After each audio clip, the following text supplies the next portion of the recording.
Can we be rested and at the same time achieve, or do we have to do more and work all the time in order to succeed? Well, we're going to discuss about this very big misconception today. And I say misconception because we actually think that rest and achieving do not go together. Actually, we think that only if we try more, only if we are perfectionists, then we can try, then we can be more successful. And that's a very big misunderstanding.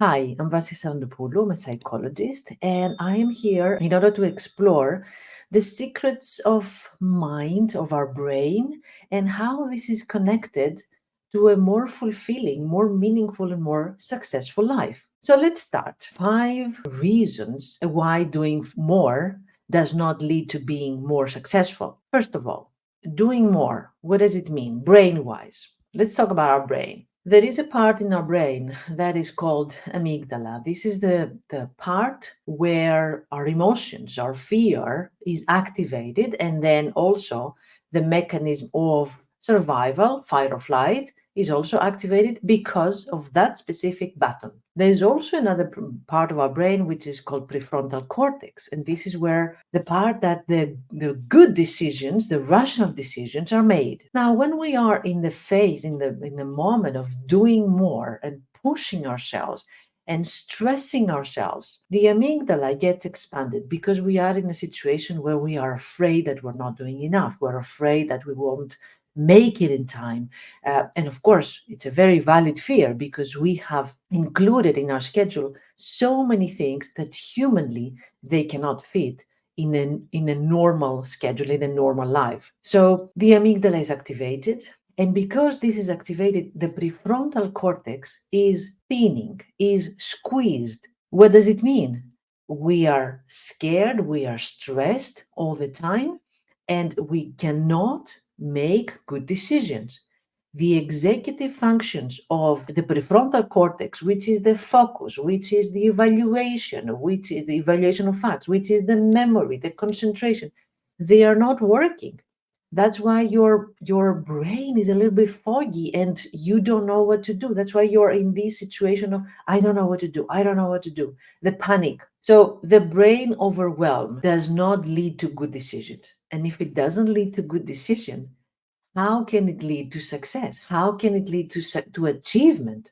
We are more probable to make more mistakes there. So let's keep that first in mind. Secondly, perfectionism. We think that if we do more, that means that we are achieving perfection. All right, that's another mistake, that we feel that perfectionism leads to perfection. Not at all. I have seen many, many messy perfectionists, many perfectionists who have quitted, many perfectionists who have burned out. So perfectionism doesn't lead to perfection. Perfectionism leads to anxiety, burnout, resentment, you name it. And what happens is that we are not offering any quality work. We just want to do more. That's the thing about perfectionism. We just want to do more. We are actually sabotaging ourselves. For example, if you are reviewing a report, an email, or something that you need to send to somebody else for the 100th time, I am 100% sure that the quality work stopped already at the 5th time. The rest was just a waste of time. And you know it. You know that you're wasting your time, but something doesn't allow you to let go and move on with another task. So you are wasting your time with just reviewing something because of perfectionism. You are also impacting your colleagues because they are also waiting for this report or for this email. And this is like a domino effect. And at the same time, you're not using your valuable brain energy for something which is important, because the important part already finished, as I said before, at the 5th reviewing. The rest was just a tiny 2% perfectionism, which keeps you there in the loop one time after the other of reviewing. So you're wasting your valuable brain energy for something that's, it's already done, while you could have been using it in something which is more important. Stay until the end because I'm going to offer some tips how to reverse these 5 reasons why doing more is not leading to success. Is there a video that I haven't spoken about perfectionism? I don't think so. This is my job. This is what I'm talking about. And of course, I need to mention here my 90-day masterclass, How to Stop Perfectionism and Start Living. In 90 days, you will be able not only to reverse perfectionism on a cognitive level, like you will know that, I need to do something else or I don't need perfectionism, but you're going to change in a holistic way. This is a program where not only you have my guidance for 90 days, but also we meet once a month in a live coaching call. I take all the aspects, the cognitive, the emotional, and the behavioral, and I take you one level at a time where you will see small changes will lead to actually big transformations in your life. So it's not going to be only stopping perfection, it's going to be creating a more meaningful and a more proud life, rested life while achieving. That's the thing. We can be achievers without being burned out. So you can find the link, of course, here at Anti-Loveness, How to Stop Perfectionism. Now let's continue. The third reason why doing more doesn't lead to success is we lose our focus. So what happens is that when we're doing more, usually we do more because it's difficult for us to say no. So when people come to us and ask for help, for support, for some contribution, we usually say yes. That means that while we were focused on something which is important for us, now we also need to do other people's tasks, projects, etc. So we say yes, and there's nothing wrong with helping. However, when it comes to the cost of our own work, do you know where it will lead? Resentment. Because at some point you will use your energy first for others and then for you.